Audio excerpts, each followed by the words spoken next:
Have you ever asked yourself, why did they come back? After all that distance, maybe they ghosted you, pulled away without warning, or ended things when the connection was just starting to feel real. You were left with silence and heartbreak. Then suddenly, weeks or months later, they're back. But here's the real question. Why? I'm Jim Rohn, and in today's video, we're going to unpack the exact psychological reason why avoidant partners often come back, not when you chase them, but when you stop. This insight has the power to completely shift how you view breakups, reconnection, and your own healing process. Here's the truth most people miss. Avoidants don't respond to pressure explanations or emotional pleading. In fact, the more you try to prove your worth or fix things, the more overwhelmed they feel. Their nervous system doesn't read that as love, it reads it as threat. So what does make them come back? Peace, space, your decision to finally stop trying.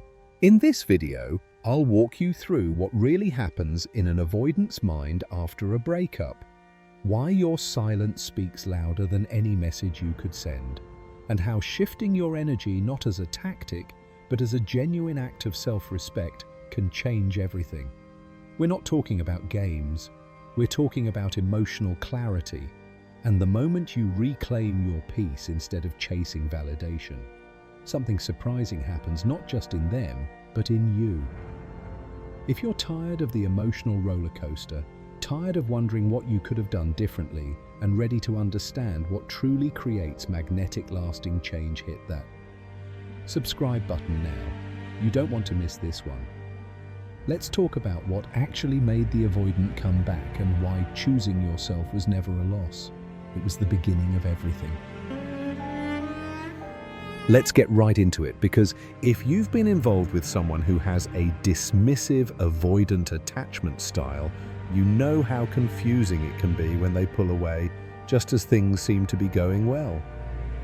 One minute you're building a connection, sharing laughter, maybe even making plans. The next minute they're emotionally checked out, distant or gone completely. It feels like emotional whiplash. And the natural response, especially for someone with anxious tendencies, is to try harder. You reach out, you explain, you offer reassurances, you ask what went wrong, but instead of bringing them closer, they pull away even more. Here's why that happens. Their nervous system is wired to associate intimacy with threat.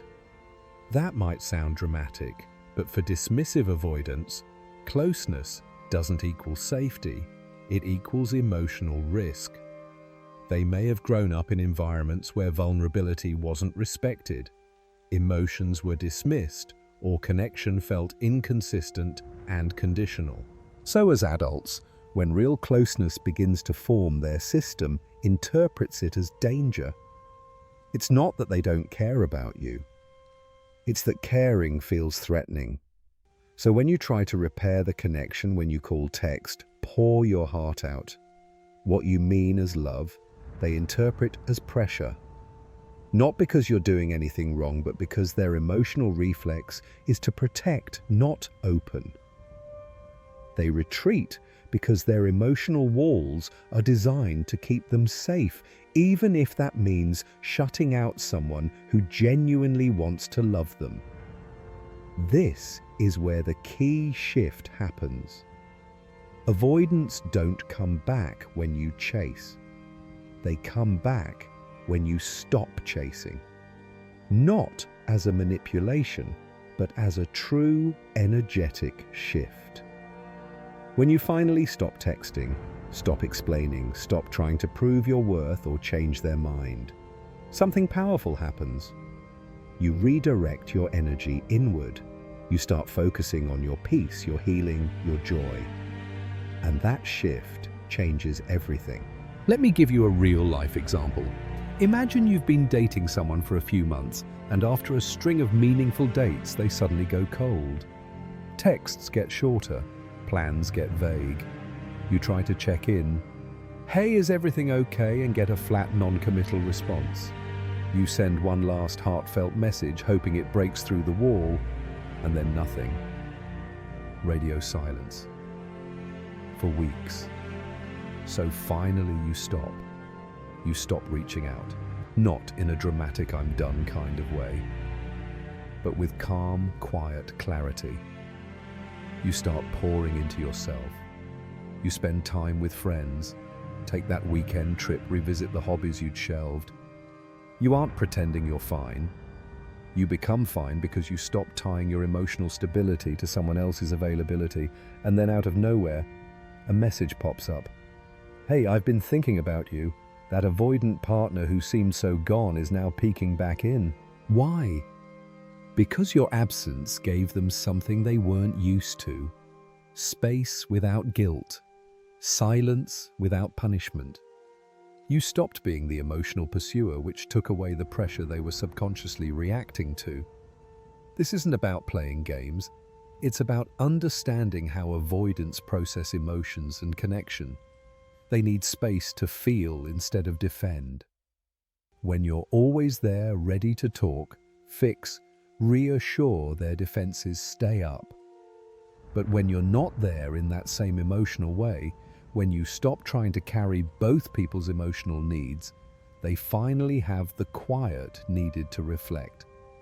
And often, that reflection brings them back. But here's the twist. They're not coming back to the version of you who chased them. They're returning to the version of you who stopped needing their validation to feel whole. That energy is magnetic, not because it's aloof, but because it's grounded. It says, "I care, but I won't abandon myself to earn love." This is where the power shift happens, not through silence used as punishment, but silence used as self-respect. Not because you're trying to win them back, but because you're done trying to convince anyone of your worth. That kind of emotional clarity is rare, and it's what changes everything. So remember this: avoidants don't come back because you waited or worked harder. They come back because you stepped out of the dynamic. You stopped being the emotional glue. You chose peace over proving dignity over desperation. And that's when they finally had room to feel something they weren't used to feeling: the loss of your presence. Not the loss of attention, the loss of connection. The loss of someone who loved them without pressure and who finally loved themselves enough to walk away. So let's look at what actually makes a dismissive avoidant come back. Not the fantasy version, but the real psychological shift that changes the dynamic. Here's the truth: they don't respond to pressure, they respond to peace. That might sound counterintuitive, especially if you've been taught that love requires more effort, more proving, more trying. But with an avoidant, emotional intensity feels like danger, not intimacy. The more you try to break through, the more they pull away.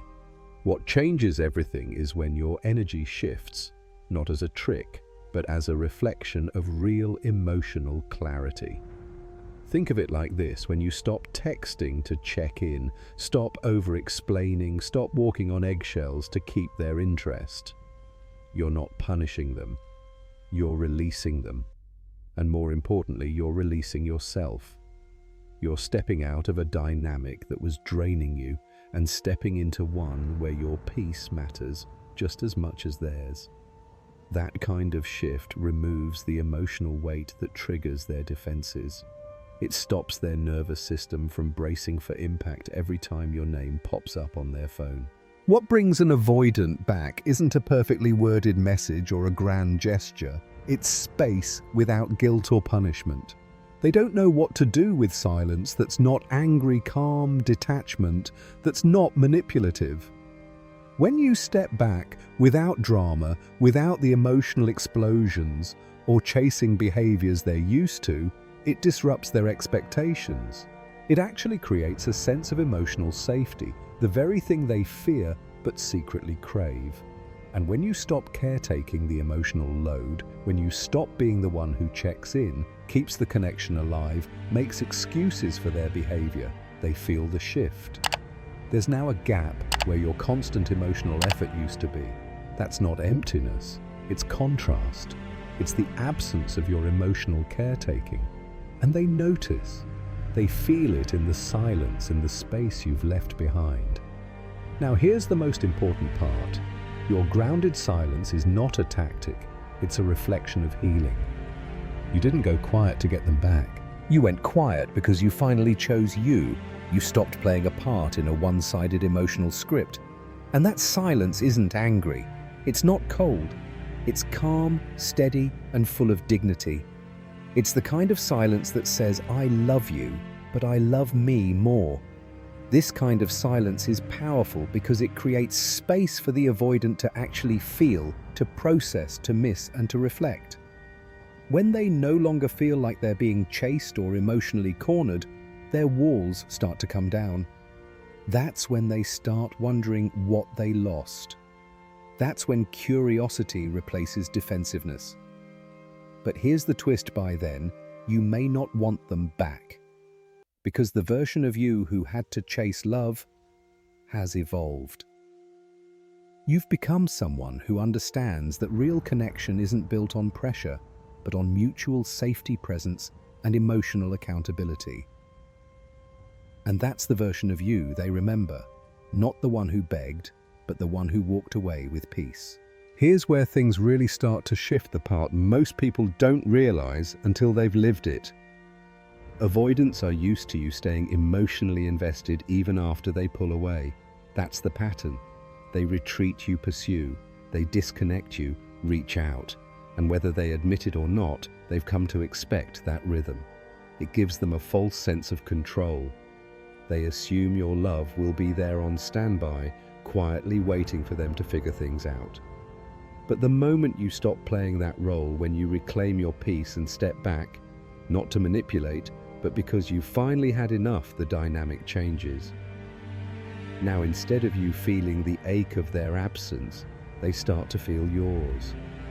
They feel the stillness where your emotional presence used to be. And for the first time, there's no one holding the relationship together. That's when it hits them. Not because you sent a long message, not because you begged them to come back, but because your silence is steady, not spiked with expectation. It's real. Let me give you an example. You used to be the one who always texted first. After a fight or a cold spell, you'd reach out hoping to reconnect. But this time, you don't. You let it be. Not out of spite, but because you've accepted that chasing isn't love. It's self-abandonment. And instead of filling the gap, they now feel the gap.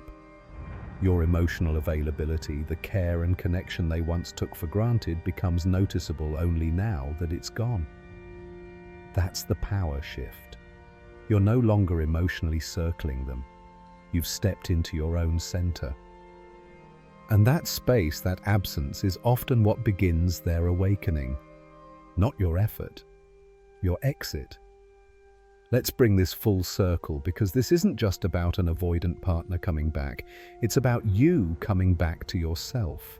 Throughout this video, we've broken down the real reason avoidants often return. Not because you waited, not because you worked harder, and definitely not because you convinced them.